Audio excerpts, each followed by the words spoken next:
they end up being killed. This is not right. As a woman, I'm not happy. We see so many people killing themselves out of desperation. So I feel that it's about time we as youths here in Kenya, we unite, we join hands, and we come out on 24th, on Monday. Carry your CV.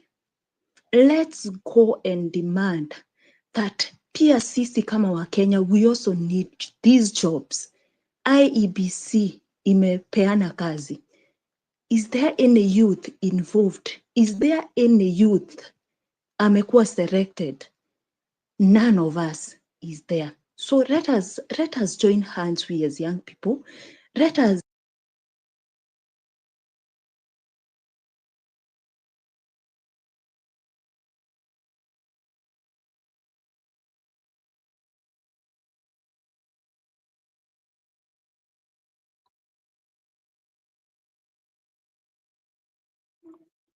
Did we lose you?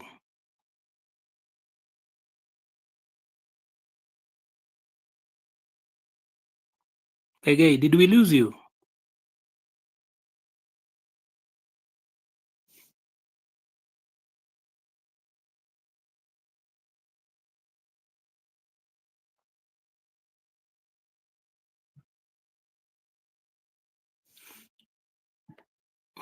Queens, can you hear me? Yes, I think I can hear you loud and clear. First Please of take all, up, because I think we lost Kaigai, so you can run. Then when we find her, we will usher her back. okay, thank you for giving me this chance. First, Morara Kebaso, kazi unafanya ni mzuri sana, my guy, continue doing chenye unafanya. Alafu mi siongangi sana, nitakusema tu two things. One, hii jobless rally ni important juu itaambia government that inafaa wamke watupatie mayouth kazi. Na nikiongelea, mi natoka huku set za Kenyatta University, wase wana job, youths wana kazi. Unapata msee alimaliza university 2014 na bado ako tu ndani ya shule, amefungua anacheza pool na watoto wadogo first years. Huyu mtu aligraduate 2014 ana job. 7 million youths wana job.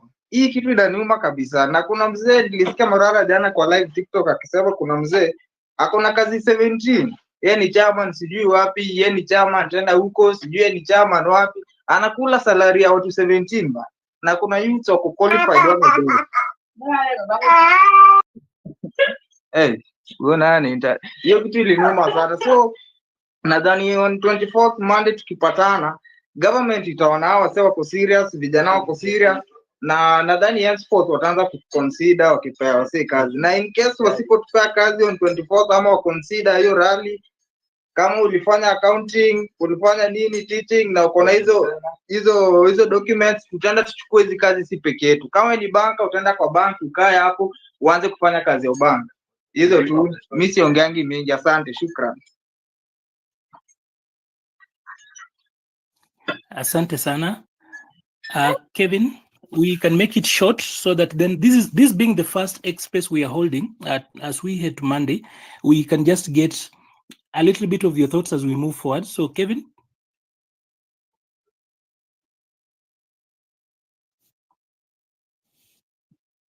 Kevin Musyoka looks like Kaigai, we lost you at some point. I don't know whether you'd love to make a return. Yes, thank you so much. My network has issues. So what I'm saying, as a woman, I feel so bad to see that there are so many single moms out here, age 35 and below, wote wako na makaratasi kwa nyumba. They are graduates, they have their masters, and hawayuko kazi. Most of them unapata right now wanazungusha melons. Yet mtu anakwambia mimi niko na makaratasi kwa nyumba. These are the papers we want to take to the government. Wacheni tubebe hizi makaratasi. Yes, we are not carrying our original CVs, but let the government know the exact number of jobless people we have here in Kenya. Sisi hatutaki kuenda Uarabuni. We don't want to go to Qatar. We want labor created in our country. Those job opportunities they promise to us when they are getting those seats, let them provide them now. You can see companies are closing down here in Kenya. Unasikia tunakaka, unasikia these and these company closed down. They moved to Uganda. They moved to other countries. Why are they moving out of Kenya? We want to understand why are people losing their jobs as we stand, that badala ya wafanyikazi waongezeke, waendelee kufanya, how do I put it, waendelee create job opportunities. People are opting to go to those foreign countries. We want to work. We have every right to stay in our country and work here. This morning I was listening to Maina Kageni. There was a lady there mwenye alikuwa anasema that she went to Qatar, and what is happening there, they are being forced. Unafosiwa, you sleep with the boss, with the brothers, so that you are paid an extra coin. We as women, we refuse to become prostitutes, to sell our bodies for money. We refuse. We want job opportunities created in our countries. Ni juzi nayo nilikuwa town naona hawkers wanafukuzwa. Hata penye unataka kujitengenezea pesa yako kidogo, pia hapo unafukuzwa. So we want to understand where the government then, they want us to work where? Kama even hawkers are being chased away. We want to understand. So wacheni tutokea on Monday. Let's join hands as young people and let's fight back and fight for what is rightfully ours. So that's all I have to say for now. Thank you so much. Back to you, host. Thank you very much, Kagei. Angel, I see your messages, but unfortunately, I can't see you on my dashboard.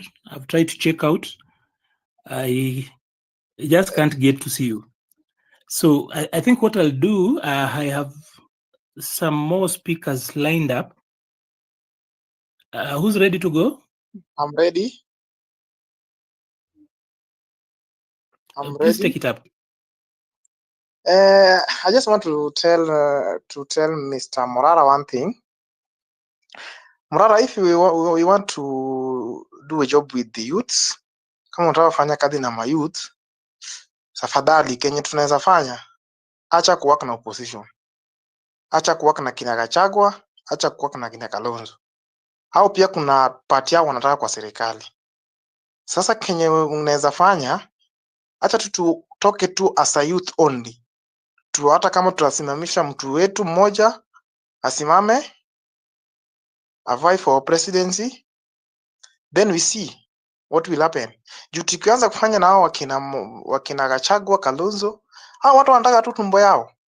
Ukisikia Gachagua vile anaongea, mtu anaongea kwa nini moja, kwa kabila moja. Only Mount Kenya ndiye anatafuta. Acha tu tujoy tukae kama ma youths peke yake. Hiyo mambo ya opposition and what no. Let us work as youths. Hiyo ndio niko na machache. Na ulikataa kutuambia jina. Kenzi Kaboy.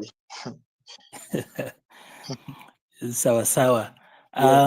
Looking for somebody else who wants to talk. Jeff, did you talk at some point?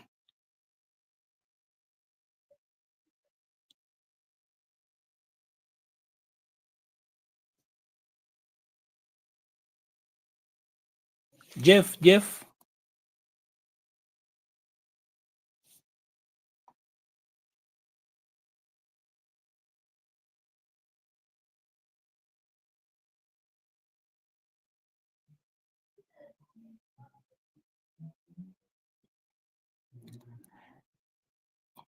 Jeff, I think your internet has a problem. I see you've done away with you've opened up your microphone, but so can I try go with Martin? Martin, if you can hear me. Yeah, I can hear you. Yep. My name is Martin Ford. I'm a voter from Kiambu. And my contribution is very, very simple. We are the majority. We say that the youths in Kenya are the majority. So if the government exists or a government exists, and people voted for it, means that the youths are the ones who voted for the government. Why is it that we go to vote, a lot of us, but then when it comes to job opportunities, we're not there? Why is it very impossible or difficult for us to rally behind each other? Position of an MCA or an MP, whatever we want, because if we are the majority, like this cannot be without us. You cannot have Kasongo as the president. You cannot have Raila as, you call him an enigma. An enigma because he has a lot of youths that follow him. So the question is, why is it that we are always used as robots? Actually, they don't use us. We use ourselves. Tunajitumia sisi wenyewe. We go elect, and then when it comes where we are supposed to find these opportunities, we are not there. I think we are the problem. Because if we can say we choose Morara for president, I'm just saying, and then we have the party, I'm just saying that we have the party having a lot of as MCAs, as governors, as senators, that all these jobs that we are trying to look for will be available because we are the ones who vote and we are the ones who are voting for each other for those positions. So why are we in this kind of a cycle where we are only just some robots for voting, and then we sit and complain? We do the same, sit and complain over and over and over and over again. Thank you so much.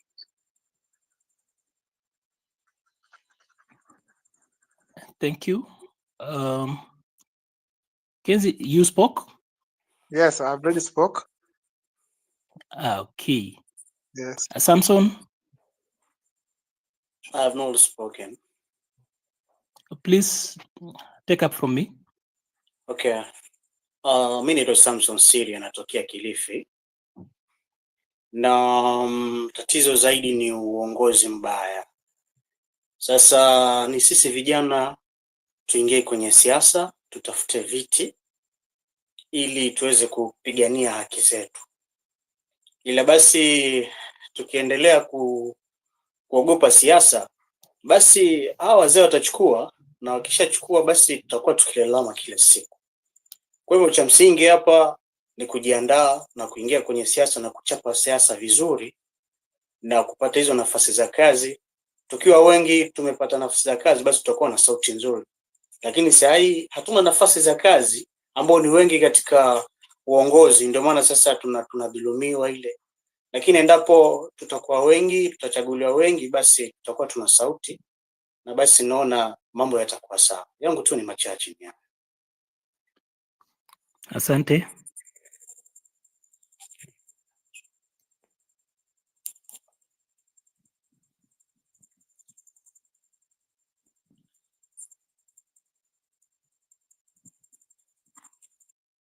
So, Morara, I don't know whether you can hear me. Today's meeting was as a start. I don't know whether you've found some time off from what you are doing. I do not have so many speakers this evening. The others that are telling me they are here, I can't see them. I see other listeners. I can't see Angel, even though we follow each other, I can't see her. Jeff, you tried to speak and dropped. I've tried to put around a few other guys. So if there's anyone else who would love to speak before we wind up and just give direction, we are going to have these conversations regularly going forward. Today was just the beginning. We test it up. Tomorrow we'll be having another conversations. We are having both of these conversations on both TikTok and here on X. So anyone else who would love to speak, please let me know Can I by sending me a request. Can I say one word? Please do. You introduce yourself. Gentlemen and ladies and gentlemen, my name is Abasa. Mimi nimekuwa participate in this revolution for a while from mbali, lakini mimi ni Mkenya. Ningependa tu kuambia Morara, Kebaso na wale the leaders, viongozi ambao wako hapa ya kwamba kuna mtu alisema about unity hapo earlier. I was listening. My friends, now I assure you guys, the youth are the only frontline forces in the radicalization or the effectuation of change in Kenya. It is the youth. Morara, ungana na hawa youth, wachana na hawa wazee. I want to assure everyone in this room right now, kama kuna mtu ambaye ameshika the previous fabric of any government, don't deceive yourself. They know exactly how to manipulate political lines. They know exactly how to climb the ladder. They will play with us just the way Raila has played, the way Ruto has played. I'm saying any single person that really wants to elevate poverty in Kenya and to foster economic change in our country, tafadhali, hebu wachana na hawa wazee. They will come forward because they seem to have economic clout, but they really have their own individual interests within themselves. That's all I want to say for now. Nataka nipatie wengine pia waongee. Mi kazi yangu ni kusikia kwa sababu siwezi enda maandamano. And humbly I want to say I really respect you guys for even trying to make time to come and speak in this space.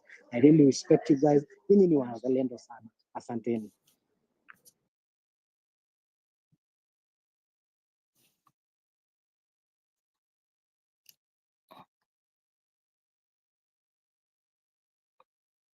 Any other person?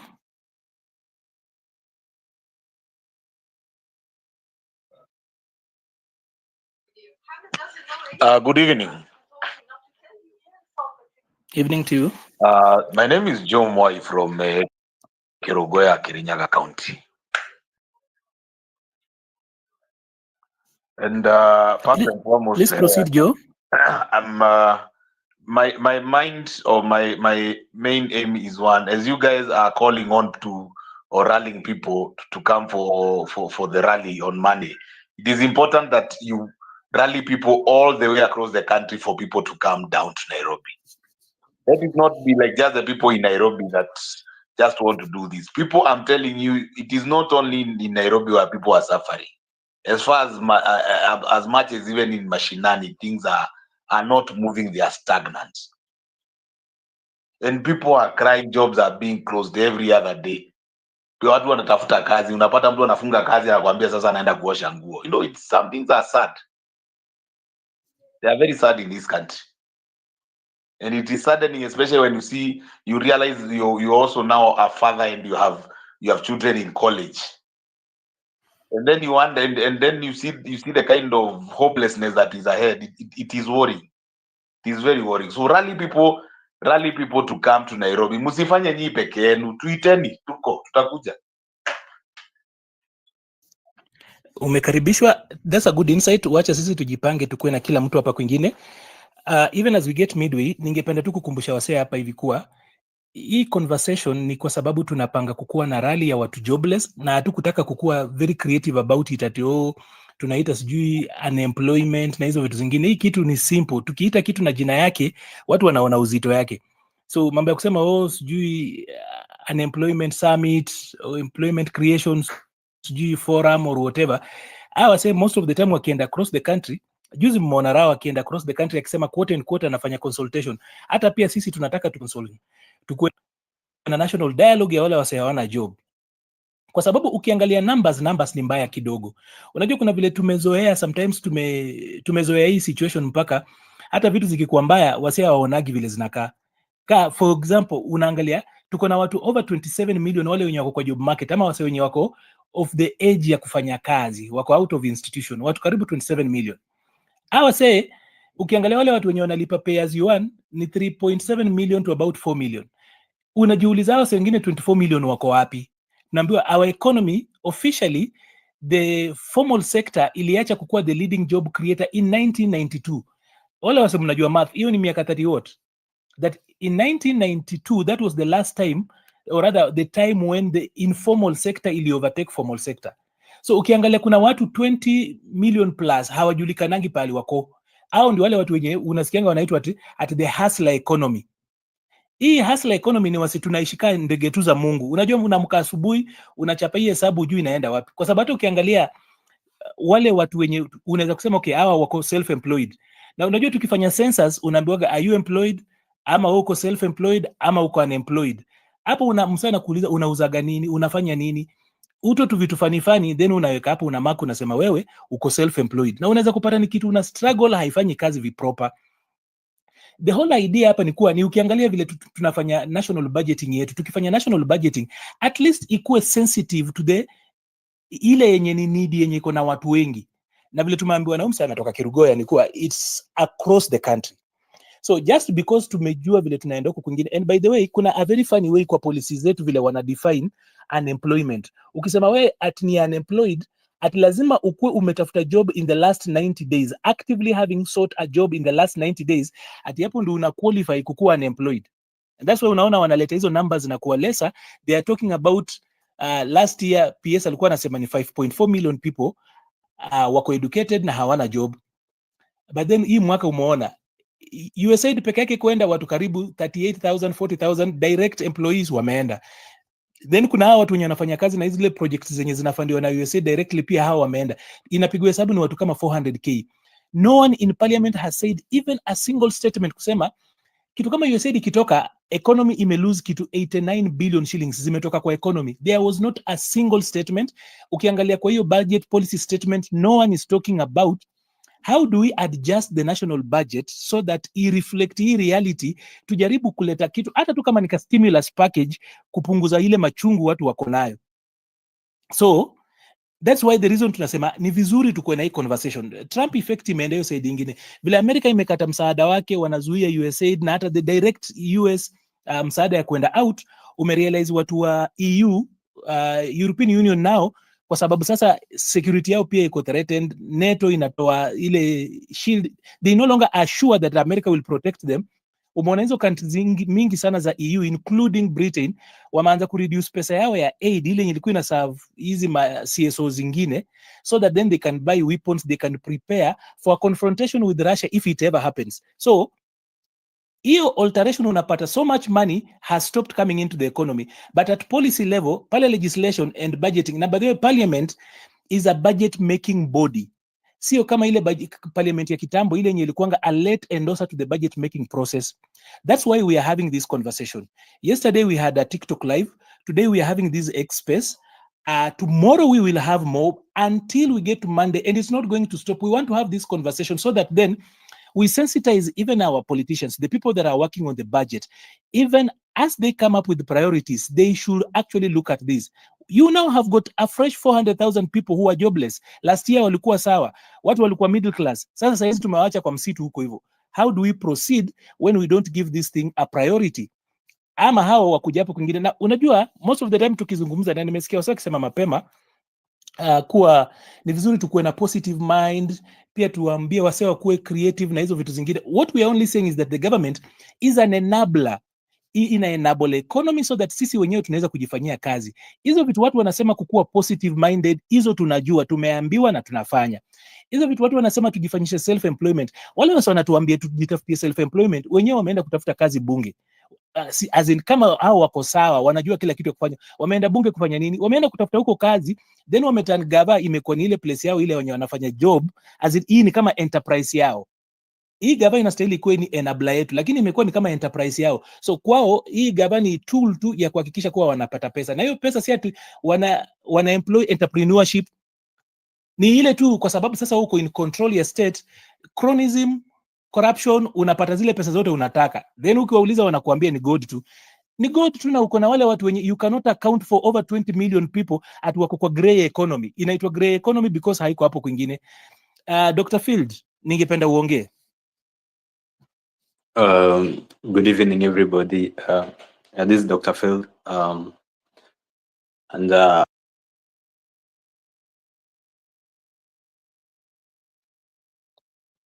Dr. Phil, please, ebu asha mic yako. Yeah, can you hear me? Yes, now we can hear you. I'm Dr. Feld. I'm happy to join this space. And I'm happy that we are finally having such a conversation because of the things that are happening in Kenya right now. The joblessness is like over the roof. You know, people are so desperate, and the situation is not. It doesn't look like the situation is improving anytime soon. However, I'm very skeptical of, and I'm sorry to be of a different opinion here, because if you look at this whole thing of the National Jobless Rally, everything, and if you have a third eye and you kind of try to analyze all this situation, you realize that someone is just about to benefit on someone else's misfortunes. You know, the problem with us Kenyans is that we like most of the time to just jump into conclusions and, you know, just jump into the bandwagon without like try to kind of internalize things. So I know the situation might be tough, but this approach of trying to like rally everybody to come and have something like a rally, like some kind of demonstration, I really don't think it's a good thing. It might be a good thing if it is organic. That is that like the people have felt like, you know, they should do this. But if some group of people try to kind of organize and then they tell us to join, then I'm not trying to be skeptical, but then I'm afraid I'll have to, because you know, it's all about trying to benefit someone, and I'm sorry to say that, because if you look at these people like Morara, these are people like who have most of the time, and I see is one of the organizers of this rally. These are people who have like most of the time have used the misfortunes of Kenya to benefit themselves, and they're just about to do that again, and it's not even the last time they're going to do it. Yeah. So we are all educated people here. So I urge you people to kind of try to look this thing in a different way, and do not put yourself in a situation where you have to follow somebody because you think that they know better than we know or something. Everybody, like people like Morara, recently we saw them in the government. Not in the government, but they're with the same people. They work in the government offices. They benefit. Yeah, and they try to make it as if like they're trying to speak for the youths. They're trying to they have the interest of youths. Yeah, and so I really think that we should look at this thing in a more different way, because once bitten, twice shy. Yeah, and it's very unfortunate that people like Morara can come up with such a thing, and most of the time, and you all know that such rallies, you know how they end. You know, at one point, okay, it might be peaceful, but at one point, it's about to turn violent when the police came, and now there is tear gas, and people even lose their lives for someone to pocket a few million shillings. So let us just be very practical, and let us give the government time, although things are difficult right now, and we all understand because we went to school and we know what's happening. We might not be satisfied with the government right now, but I'm really against anything like calling youths from all over the country to come to Nairobi for a rally.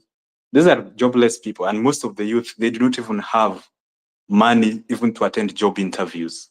They don't have. So why do you think that you can invite youths from Kisii, you can invite youths from whatever parts of Turkana or whatever parts of the country to come to Nairobi to protest? For what? So that the people who told you to organize this rally thing to give you money so that you benefit on behalf of them, that's not how we're supposed to do things. I opine. Thank you so much, Fred. Probably just a minute, Mr. Maliba. Yeah. Before Fred leaves, sorry, I was in a meeting. I've just popped out of the meeting when I heard him mention the name. You see, one of the challenges that is affecting us in this country is sometimes we bring mediocrity where it's not needed. In this particular instance, we are losing our time, we are losing resources, We are being fought by government. We are always at a risk. Our families are always at a risk. Our businesses have been destroyed by KRA, and we are still here fighting for the people. And we are fighting for these people to get opportunities and jobs. It's not comfortable, it's not enjoyable, it's not something we wish to do. We would wish to also stay home and enjoy with our families and take our drinks and sleep in our warm beds. But we remember the number of people who are behind us, who are trusting us to fight for them. And we are uncomfortable. We just feel we need to do something for this youth. So when he makes, allegations of, oh, you will make money from what, that is utter rubbish and total bullshit. He should withdraw that rubbish. Nobody will make money from anything. In fact, we are losing money because this is something we are doing sometimes with our own resources, at our own discomfort, without any benefit whatsoever. So sometimes it's very painful when we lose sleep, lose money. We are chased down by government. They are always listening to our phone calls. They are threatening our families. We can't even have bank accounts. KRA is on us every day. And we are doing all this to sacrifice for an idiot like him. So he should withdraw that rubbish completely. That is not something that we want to hear.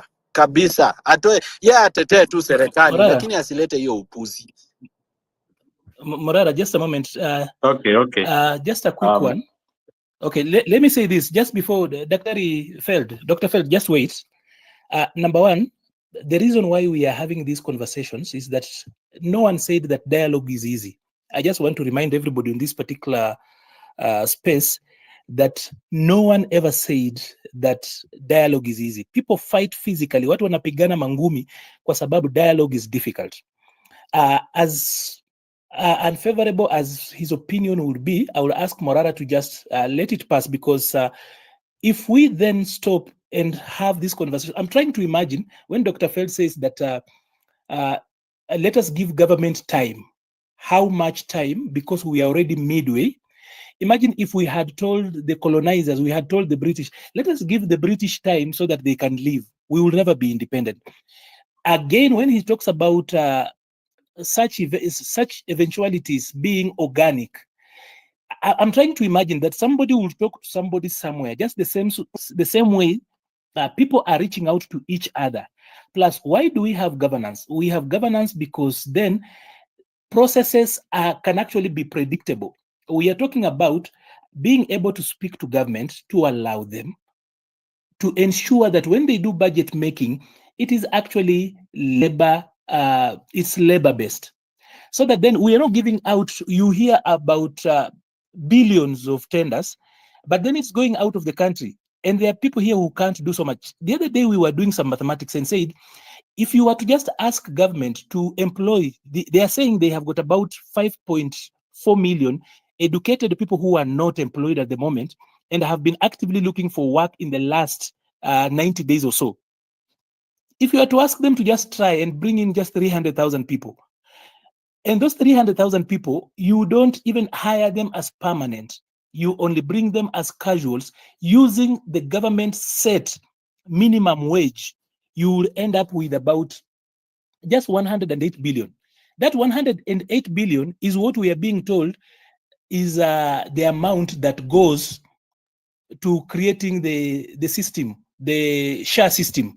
And by the way, all the banking systems, all the banks that are actually in Kenya today, I had an event where the banking executive said that even their systems, all of them, the systems for all the banks in this country, put together, it cannot be more than 30 billion shillings. The share system alone is 107 billion. We were saying with 107 billion, you have got over 300,000 people working as casuals, and we still need labor. So anyway, so that then we don't really belabor on that, I would love us to speak about the strategies we can use, because all we want is simply to ensure that we get the best out of the people we have. Because if anyone actually feels that what we have from parliament today, what we have from government today is the best we can actually have, then that is a level of mediocrity that I don't think we can actually take. Honestly, they can do better. And we've seen that where there's pressure, they work much better. So Morara, I don't want you to actually go out and speak to that issue repeatedly. Let it just go. Wacha tu ishi hivyo kwingine. I would love to speak to maneno vile nilikuwa nataka kuiweka. Rivo Chris Odinga, tafadhali. How are you, Maliba? Am I audible? Chris Odinga? Yes, can you hear me? Chris Oding. Yes, can you hear me? Hello? Nyati, you've been... Okay. Chris. Yes, I we can can hear hear you. you. We can hear you. Okay, thank you. First of all, I really, because I've been listening what was going on. First of all, I want to clarify there's no fools here. There's no fools on this platform.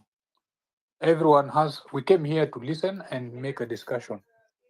And sometimes it's also good if you don't have to be a leader to try to listen to yourself and speak it out.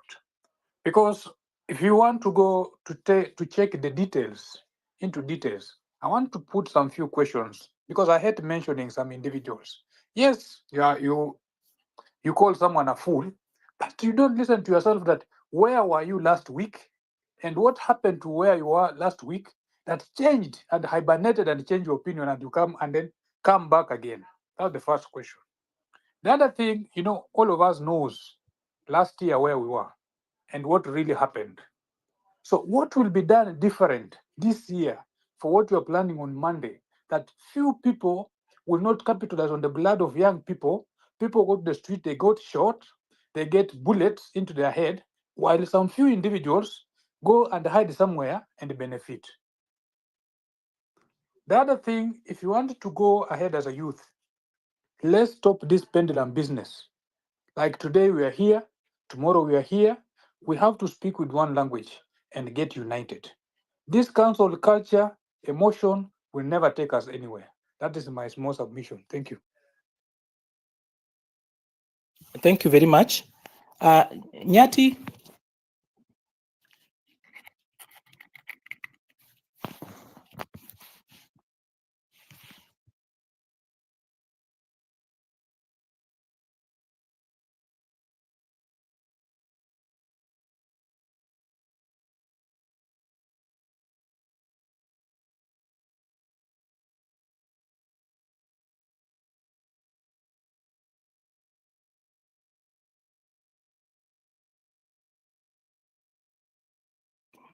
Looks like he's able to come through, or he's having a problem with his network wherever he is. I have some 2 more requests. I wanted to say a few words, Mr. Maliba, before you continue. Okay. So, well, first, let me say I'm sorry that I came out very strongly against what Dr. I don't know whether it's Fred or what he was saying. Dr. Feld. But I want people, but yes, I want people to understand one thing. That sometimes as we are fighting for you, we feel a bit frustrated when we feel like we can't fight for ourselves. One of the ways you can help us when we are at the forefront fighting is by having our back. And whenever we feel that our back, somebody doesn't have our back, sometimes it even creates fear among the troops not to want to go forward. I just wanted to create a clear picture so that you understand what's going on. In a day, I get at least 50 to 100 youths asking me for a job in one day. Now, I'm not the government. I don't have such a big corporation that I will be able to employ at least 50 to 100 youths every day. But every day when I walk around the community, I see youths in hopelessness, in desperation. People are just gambling. Others are doing even pornography for a living. Others are on OnlyFans. Others are on strip chat. People are doing things that would not be dignified to try and earn unemployment. And one of the things that makes it very painful is that the youths are blaming themselves for not having a job. Yaani kwa Kiswahili, vijana wanajilaumu kwa kutokuwa na kazi. wanasema maybe they are not confident enough, maybe I'm not educated enough, maybe I'm not skilled enough, maybe I didn't give a bribe that was sufficient. So the youth have been conditioned and they've been put in a position where they are blaming themselves for the situation they are in. But you and I know that they are in that situation by design. They are in that situation because someone has intentionally messed up this economy through corruption and theft of public funds and through unsound economic policies, and therefore the economy has been shrinking. Companies have not been hiring new staff. They've been firing staff. So kama wale wenye wako na kazi tayari wanapoteza, wenye hawana watapata vipi? We are talking about the university funding model. We are funding people to go to university to come and do what? If the graduates that have already graduated from universities do not have jobs. So these are the conversations we need to start having. Parents are selling land, they are selling cows to bribe people for their children to get employment. Muliona Eldoret ile time kulikuwa na scam. You saw how many people sold property for their kids to go abroad. You've seen how Alfred Mutua is playing with the life of people. Yesterday, I had a meeting with the representatives of 300 youth, who each of them, Alfred Mutua asked them to pay 54,000 each, that he'll give them visas to Saudi Arabia after they were pre-selected. Ile time watu thousands of people walikuwa wamepanga line uko KICC. He has never given them visas to this date. They have never gotten that job. The private entity that took their money. Imagine, hauna job, na bado unyang'anywe 54,000 na Alfred Mutua. This government does not care that youth are unemployed, and it is not doing anything for the unemployed youth. We have a budget of 4.2 trillion. Please point me, kwa hiyo 4.2 trillion, how much is going to youth unemployment or for youth jobs? You'll get nothing. Look at that budget of 4.2 trillion. Tell me how much is going towards youth borrowing money without an interest for them to start businesses. You'll find it's nothing. These youths are being conditioned to poverty. And if we do not take care of this problem, haitakuwa shida ya serikali peke yake, itakuwa pia shida yetu, because nobody will walk with a phone in town. Nobody will have money in the bank because these youth have technological skills. That's why wameingia kwa online fraud. We must solve the issue of joblessness. And since we do not have political power, Mimi, I'm not a governor, I'm not a senator, I'm not an MP, I'm not the president. If I had that kind of power, ningesuluhisha hiyo shida leo. Since we don't have that power, and since 2027 is still far away, the question is, what do we do right now with the little influence that we have, or the much influence that we have, to influence the next budget, vijana wapate kazi? So now the anger and the pain from people like myself towards people like Dr. Feld is, yeah, akona mshahara ya serikali, akona gari ya serikali, anakunywa chai kwa ofisi ya serikali, akienda nje ya Nairobi anapewa per DM, akona allowances, ako pia na bribes zenye ana collect kwa ofisi ya serikali, and he wants to tell us not to do anything for the youth, ati kwa sababu atatushuku kwamba kuna pesa tumepewa tufanye nini na nini. I want to assure everybody that listening to us today, we've not received even a single coin from everyone. In fact, we've lost money, but we are still standing and still fighting because we promised that we will be consistent. Please have our back. Kama ni Monday ni Monday. Mimi sitakuja Monday nikiwa nimevaa buibui. Sitakuja Monday nikiwa nimejificha. Sitakuja Monday nikiwa nimejificha na ngoja gari yangu ikiwaka nina hepa. I will stand there with the rest of the youth, and together we will make a declaration. Remember, some of us actually maybe have jobs. Like me, I'm an employer. So basically, by all common sense, I'm not supposed to be there because I'm an employer. I have a job and I have people I've employed. Why am I there? I'm there for you. For you who does not have a job that is suffering. Mwenye umetoka ku apply my jobs umechoka. That is why I'm there for you. And don't keep wondering why I'm there for you. Sometimes leadership is a burden given to us by God. We don't like it. Sometimes it's too heavy. Sometimes it's too painful. Sometimes we feel like there are better things to do. But once you've been given the burden of leadership, you have no choice but to carry it. Kwa hivyo Monday is Monday. Mimi nitakuwa hapo. All these rumors being peddled by people like Dr. Fell, hizo forget about it. Tutakuwa kwa ground and we will fight for the young people to have an opportunity to live, work and grow in Kenya.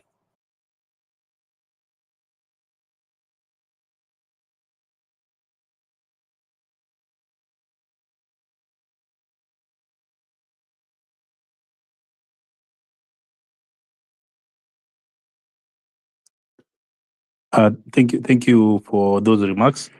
Mine is just to give a parting shot. Recently, we saw a very worrying statistic that among 10 Kenyans, 450 shillings a day. If you put that cumulatively, that's around 4,500 shillings in a month. That is including weekends. If you do away with the weekends, that's around 3,900. And we need to ask ourselves, is that enough money to sustain a whole family? What I want to remind you guys is that the rally is not about, causing unrest or causing any kind of unrest, but rather it's a channel for us to say to the government that you are forgetting us. You are not talking about the issues that are affecting us. It's a way that we are trying to use to, try to influence policy and give people hope, the millions who are unemployed.